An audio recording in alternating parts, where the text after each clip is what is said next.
د کورنیو تولیداتو څخه ګټه اخیستنه او د کورنیو صنعتونو څخه ملاتړ د افغانستان اسلامي امارت په لومړیتوبونو کې قرار لري. دغه مطلب د بلخ مرستیال والي مولوي نورالهادي ابو ادریس د کورنیو تولیداتو څخه د ګټه اخیستونکو د ستاینې په مراسمو کې بیان کړ او ټینګار یې وکړ چې خلک کولی شي د هیواد اقتصاد او کورنیو تولیداتو ته وده ورکړي او د لا پیاوړي کولو لپاره یې لاس په کار شي. همدارنګه د بلخ مرستیال والي په هیواد کې صنعتکاران د واقعي خدمت کوونکو په توګه یاد کړل او د دوی رول یې د هیواد په اقتصادي پرمختګ کې مهم وباله. نوموړي له خلکو څخه وغوښتل چې د کورنیو تولیداتو څخه ګټه واخلي ترڅو په دې کار سره د صنعتکارانو ملاتړ وشي.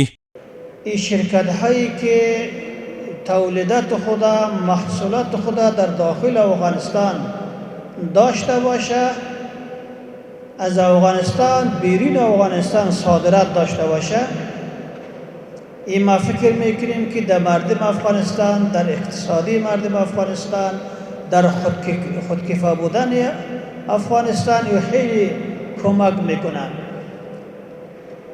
این قسم شرکت ها از تجاره خود، از سرمایه‌دارای خود، از پیشواران خود میخواهند که کوشش بکنه که این چنین شرکت ها را در افغانستان ایجاد بکنن.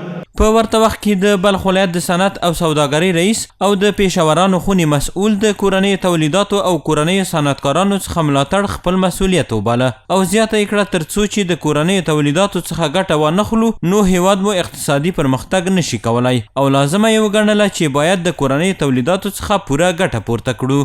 هغه تولیدات چې په داخل د افغانستان کې زموږ ته د خلکو ضرورت پوره کولی شي، هغه اموال چې د بیرون څخه راځي تعرفې پر لوړه شوي دي. داسې څه نه دي پاته چې داسې موانع نه دي پاته چې هغه د سرمایه ګزار د سرمایه ګزارۍ موانع جوړ شي.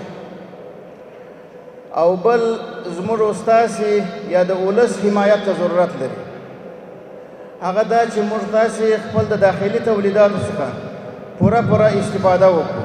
اتاق پیشاوران و ملت افغانستان و مردم سمت شمال از صنعتکاران و از تولیدات وطنی هر کسی که باشه، اگر خارجی باشد داخلی باشد، در این وطن اگر یک کارتن خالی هم اگر جور میکنه قابل قدر است، برای ما قابل احترام است. بلخوا د دغه برنامه جوړونکی وایي چې یاده برنامه د هیواد د اقتصادي پراختیا او پرمختګ په موخه په لاره اچول شوې ده ترڅو د صنعتکارانو او کارکوونکو څخه ملاتړ او د کورنیو تولیداتو څخه ګټه اخیستونکي کسان پکې وستایل شي.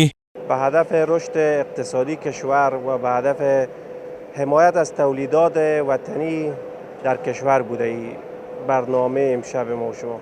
د مراسمو په پای کې یو شمېر مخکښو صنعتکارانو او د کورنیو تولیداتو څخه ګټه اخیستونکو کسانو ته د مسؤلینو لخوا تحفې او ډالۍ ورکړل شوې.